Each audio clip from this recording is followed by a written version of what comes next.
I've forgotten how heavy this thing is. Woo. Welcome everyone to another video. I really wanted to get stuck into some of the amplifiers and stuff I have on the back burner, but things break and I need to have a look at my SONOS Subwoofer. It has completely died and I was quite surprised. It's about 7 years old, which I guess in today's day and age isn't a bad run for a piece of audio gear. I'm still disappointed that it died considering how much this thing cost. But yeah, we're gonna crack this open, see if we can learn something at the very least. There's nothing to lose at this point. I'm up for buying a new one and I don't really want to. And I know everyone's gonna be saying, you got all this audio gear, why are you using a SONOS subwoofer? Well, for just, watching movies and stuff, SONOS has been really good to me, to be honest, and I don't really want to use traditional home theater receivers that are constantly outdated and whatnot. And I've been pretty happy with SONOS overall, to be honest. They haven't really done wrong by me until now. So let's figure out how to open this thing. From what I've seen, it's not fun. Maybe we can fix it. Maybe we can't. I don't know. Let's find out. And just before we get stuck into it, just to show everyone, it is plugged in and powered on, and all we have is a status LED, and there is nothing. So the whole thing's just dead. It doesn't show up on Wi-Fi, can't connect to it on the app, and that's all we have to go on. So I guess we're opening it, and there is a seam on one side. I know that we do have to go in through this side, but this metal plate has to come off first, and it has double-sided tape all around the perimeter in here. So I'm going to try some isopropyl alcohol with a syringe around the seam, see if we can break it down a little bit, and probably a heat gun with some gloves, and see if we can get this off without absolutely destroying it. And then once that's off, I believe there's some screws, and then we can work around and open this thing up on the seam side. That's the hope anyway. Let's see.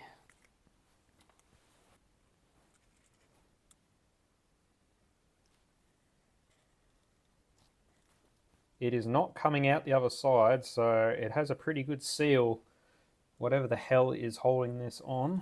Oh, it is not budging. This is going to be fun. I don't want to really use anything stronger than isopropyl. I do have other things at my disposal, but I have a feeling they will destroy the lacquer or whatever garbage gives this thing the polished finish, which is probably not the smartest thing to use. So we are going to start with the least destructive methods, and hopefully it starts to work its way through. Oh, I heard something. Something started to move. Oh, God. I don't want to use a screwdriver either, because we know where that leads. I don't know how much freaking tape they used on this, but it's a lot. Alright. I am going to try a heat gun, and we're going to see if we can make this thing budge. I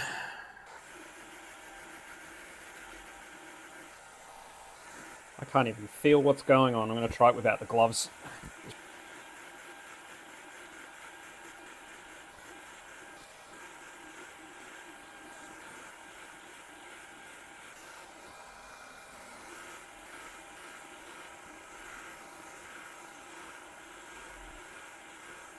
Alright, it's definitely starting to get up to temperature now. I think we're at the point where it should start to let go.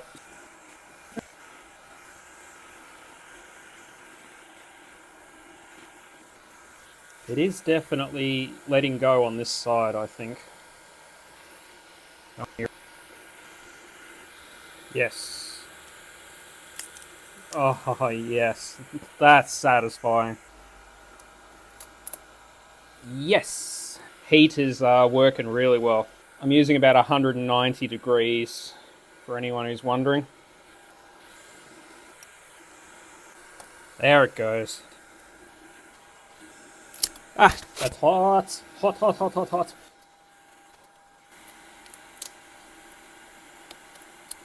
Oh, yes! That is a lot of tape.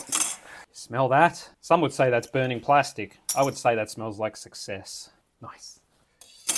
Right, so I haven't actually looked up what we need to do after this, but one would assume we just need to remove these screws and this side should come off, hopefully. But let's be surprised.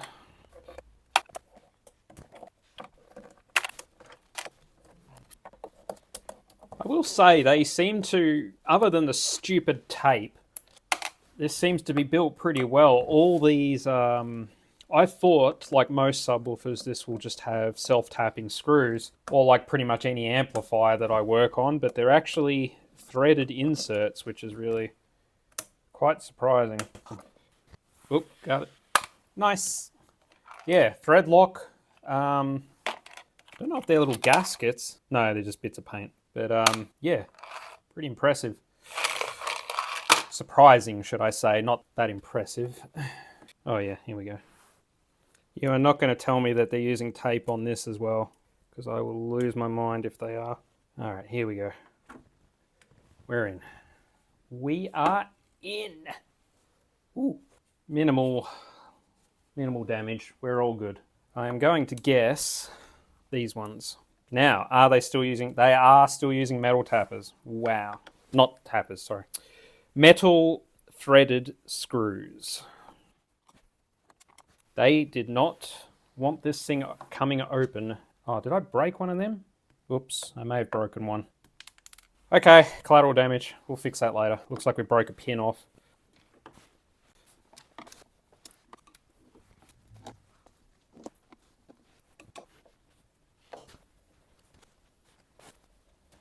All right.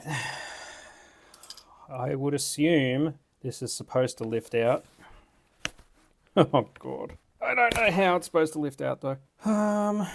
I'm assuming the whole thing doesn't come out. No. Ooh. That was satisfying. Holy moly. Nice. We are in. I think we should take a moment to just appreciate what's inside this thing. Well, it'd be rude to not at least have a look at what we're dealing with in here before we keep going.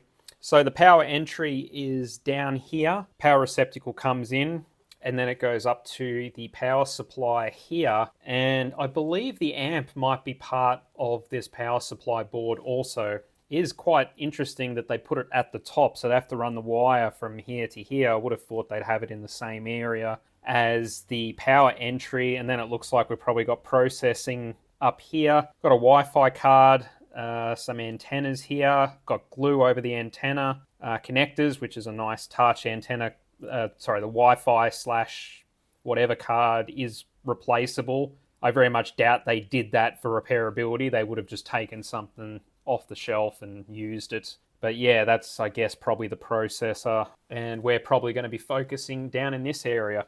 So we've got two opposing drivers firing into each other. As you can see, they're like a rounded, crazy rectangular design. Plastic frame. That's really wild. I have never seen a plastic frame on a speaker driver. Why they did that, I don't know, because this thing is heavy. And the magnets are quite large on both sides. And the interesting thing is they are clamped by the magnet assembly. So they are not using, well, there may be some screw mounts under here somewhere, but they have clamped the backside of the drivers also. Maybe that's to do with the plastic, so it's not under too much strain, I don't know. And then you've got the bandpass ports. I think there's one on both, yeah, they're mirrored on both sides. Gasketing everywhere, metal threads, like I said before. All the wiring is foam wrapped and pulled pretty tight. And yeah, look, it's not a bad, they're not cheaply made, but it still failed. So we have to fix it. I need to call out this soldering here. That looks like absolute arse here and here. Yeah, that's horrible. All right. I guess we're going to move on to the power supply and see if we can figure out what the hell has broken in this thing. I stand corrected. The drivers are screwed in by the outer frame also, like any other sort of speaker driver. So there's 4, 1 in each corner, and they're clamped by the magnet. So yeah, they do have a lot more holding them in place. You can see those voice coils also. They don't normally get to see them that exposed, but they are pretty decent gauge. Quite surprised at that. Definitely not lightweight.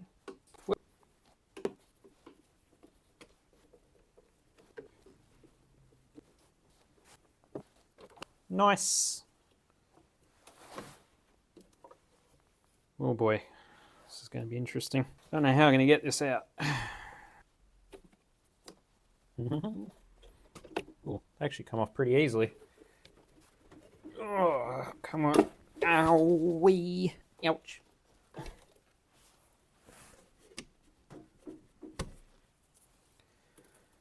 Oh, all right. Let the games begin. Right, so I've got everything disconnected, and I thought we'll have a quick look at this before we get stuck into it. So it looks like we have all switch mode power supply over this side. Oh god, these capacitors. Cap Exxon, Chinese capacitors. Nah, horrible. Should be Nichicons or Rubicon or something con. Switch mode power supply over this side, and it does look like the amp section is over here. Don't know what is under there, but I'm guessing it's probably like a Class D amplifier package. I doubt they spun their own. It's probably an off-the-shelf item with some DSP witchcraft, and that would be the capacitor bank. What are they? 63 volts and 63 volts. And what are we looking at here? 400 volts. So I'm guessing maybe the amp's on like a 48 volt-ish power supply. And I was having a quick look also on the bottom, and there are some test points labeled. So we're going to do some hunting around there. Let's see what we can find. And also this red thing here does look suspiciously like a fuse. Lots of glue. Yeah, I am hoping the fault is in this area, because if it's over here, we're screwed. But this area we might be able to do something with. So let's do some hunting. All right, so I've fired it up and it should have power. So we're going to do a little bit of probing around and just see what's going on. Maybe we'll get lucky, maybe we won't. All right, so that's mains. Mains is coming in, and we have power going past the input fuse. So that is not at fault. I'm going to switch over to DC now, and we'll have a look at the main filter caps on the power supply. 333 volts. All right, so we've got power coming in, and 51 volts, 50 volts. All right, so I'm gonna have a look over this side, because if we've got power over here, we're in trouble, because that means that the amplifier has power, and we're probably dealing with a controller issue. Oh, crap. We have power. Yep. I'll just check these test points here for lols, just so anyone else knows who works on one of these. 50 volts roughly, so around the 48 volt mark. So look, the switch mode power supply is running. We have DC voltage over the amplifier side. So yeah, it should be running. I think we might be looking at a controller problem. I'm going to do a little bit more digging, see if I can find something. Maybe I'll try unplugging a few things over here. I am hearing a click coming from the switch mode power supply every 20 seconds or so, which could be like a reset. There it goes again. Like a reset sequence. And I'll see if I can maybe get that on the microphone. And maybe it's waiting for the controller to signal something. Right, so I've got all the boards out, and I thought I need to start like working this out. I'm not entirely convinced it is just this controller that has failed. I think there's something else going on. So let me swap over to the thermal camera, and I'm just going to show you a couple of things. So there is basically nothing in here generating any heat, and the power consumption is like 100 milliwatts. That's it. And I'm not really seeing anything happen on the switch mode power supply either. No shorts, which would be nice. That would be very easy to find. Yeah, so this thing is ice cold. That processor should have something happening, and there is just nothing. The power consumption is basically nothing, and every now and then it sort of blips up, which I think corresponds to that click where it's trying to do something. There it goes. It does that like every 15 seconds or so. And yeah, this chip's doing nothing, no activity on this board. And I think it does correspond to that click. Yes, it does. The click happens at the same time as that little burst of power consumption. That is interesting. Okay, that's something to go on.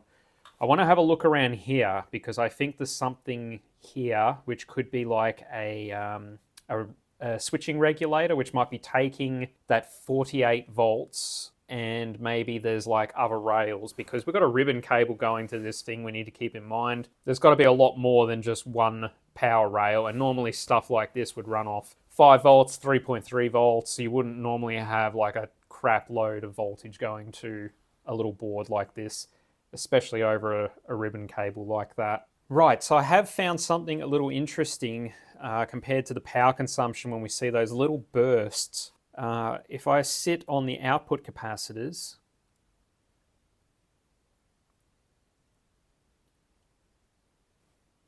every time there's that little tick, the output capacitors charge up to about 52 volts and then they slowly drop.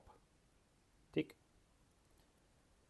It just keeps repeating. I'm not going to be able to get it on microphone, but it's like the power supply is trying to start and then shutting down, which is really interesting. And you know what is also really interesting? If I unplug this thing and measure across the bulk input capacitors, every time it does this little pulse, it drains the input capacitors by about 20 volts or so. So we're about 290 volts at the moment. It'll do another one in a second. Tick. And it just takes a little chunk out of them each time, and the power supply just keeps cycling. Now, I don't know if this is like a overload protection or it's expecting a power on signal and keeps shutting down. It's quite interesting. It's also worth noting these capacitors do not have a bleed resistor by the looks of it. They will stay charged for a decent amount of time. And it is still topping up the output. See? This is unplugged at the moment. 113 volts, still dropping. I don't even know. That's amazing that this thing, whoa, there it goes. That just drained the rest of it. Yeah, so that was a weird noise then. And now it's just going to keep discharging. This is a really, really weird fault. It has voltage, but it's not running. Switch mode power supplies are just wild. I'm going to have to keep hunting with this. Could be something in the power supply though. Right, so it's now quite a bit later. I've done quite a bit of work in the background on this, and I feel like I finally figured out what is going on. So this entire portion here, which sits in between the Class D amplifier and the switch mode power supply, is doing some sort of, it's like a sub-regulator. So it's taking the 48 volts or something near that, and it is bringing it down to a level that can be used by the controller.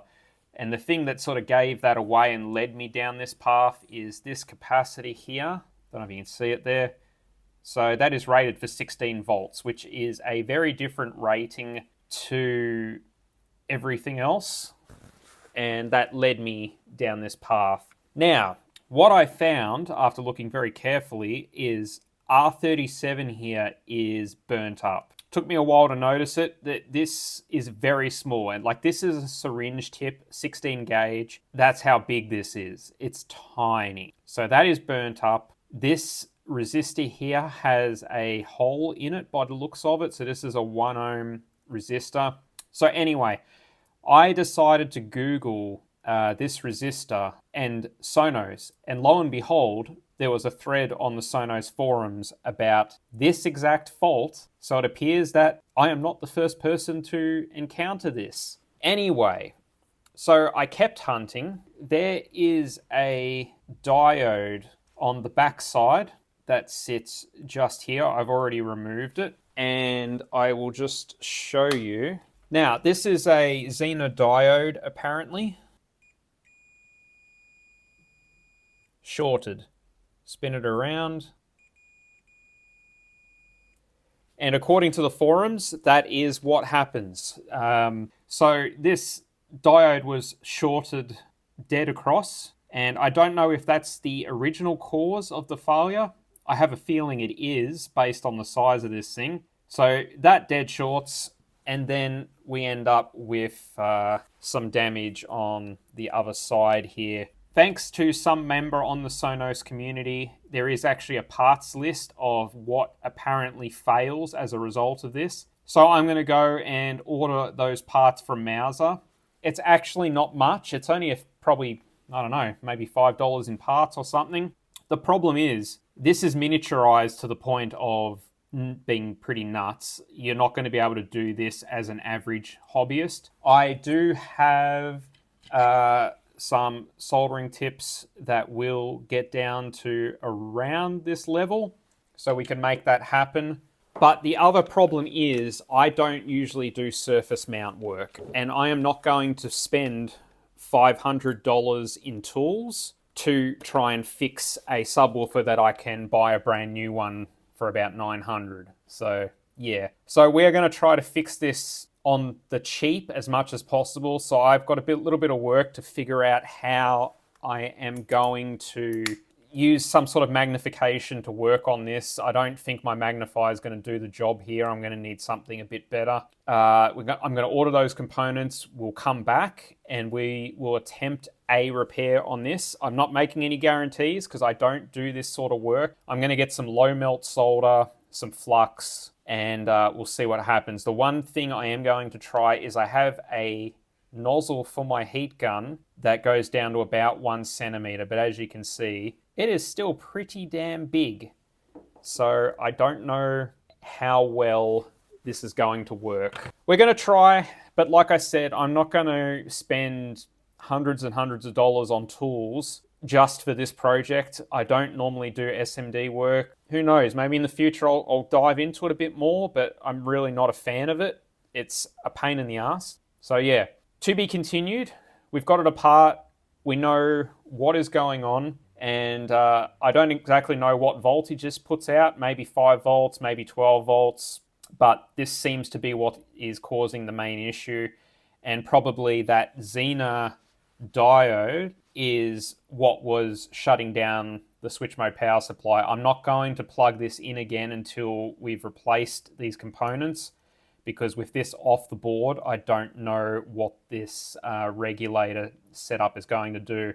I know there's a MOSFET in here, and it looks like we have a PWM controller here, and a choke, and a couple other things, sorry, an inductor. And yeah, I might change some of these capacitors also while it's apart, but I think we're getting a little bit ahead of ourselves. I think we need to make sure I can actually change these components without destroying this board or causing collateral damage, which I don't know. We'll see what happens. Stay tuned for the next video, and I will see you in another one soon.